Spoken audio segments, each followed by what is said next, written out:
अगर हम बात करें जीरो की, एस्ट्रोनॉमी की, ज्योमेट्री की, ना जाने कितनी ऐसी चीजें हैं जिनकी शुरुआत भारत से ही हुई थी।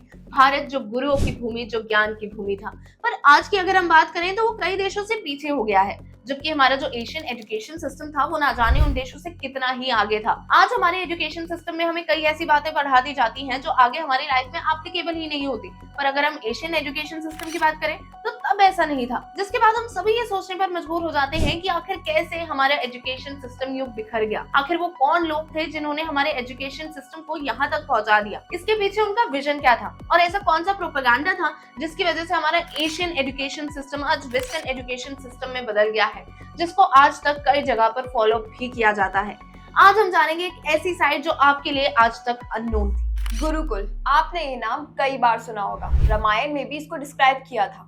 गुरुकुल जहाँ पर सभी बच्चे अपने परिवार से दूर ज्ञान प्राप्त करने आते थे। Political science, astronomy, literature, agriculture जैसे 18 सब्जेक्ट्स होते थे। किसी तरह की कोई फीस नहीं ली जाती थी। कुछ राजा उन गुरुकुल को फंड किया करते थे। वहाँ पर कोई नोटबुक या घंटों तक किया जाए ऐसा होमवर्क नहीं होता था, बल्कि गुरु उच्चारण करते थे और उसका रमन किया जाता था।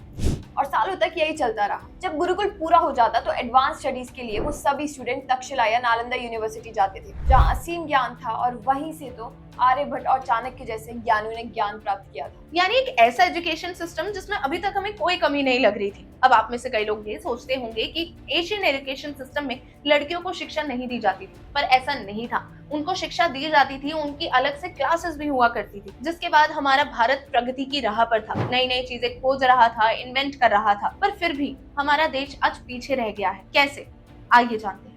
जैसा कि मैंने आपको अभी बताया कि हमारी यूनिवर्सिटीज में बहुत ज्ञान था, तो ऐसे में कई अरब हमारी संस्कृत मैन्यूस्क्रिप्ट्स को ट्रांसलेशन के लिए ले गए, और उस ज्ञान की वजह से वहाँ भी एडवांसमेंट देखने को मिली। ये चेंज देखकर वेस्ट ने भी ट्रांसलेशन की, और फिर वहाँ से भी नई नई रिसर्च सामने आने लगी। जिसके बाद भारत ने मुगल इन्वेशन भी देखा, और फिर ब्रिटिश पीरियड भी, क्योंकि भारत सबसे ज्यादा रिच था ज्ञान में, और उसी के लिए सब यहाँ आए थे।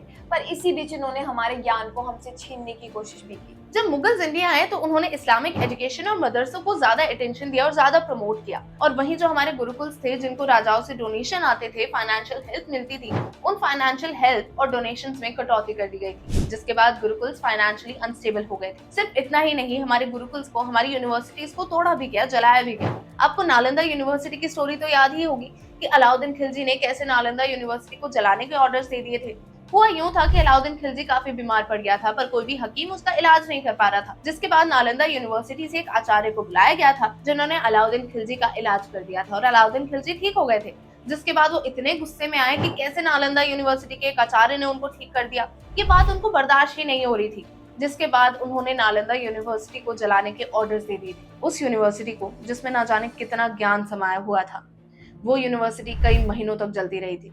अगर यूनिवर्सिटी के साथ ऐसा नहीं होता और वो नहीं जली होती तो आज भारत की तस्वीर कुछ और होती। पर ये तो बस एक शुरुआत थी उन कोशिशों की जो इंडिया के एशियन एजुकेशन सिस्टम को खत्म करना चाहते थे।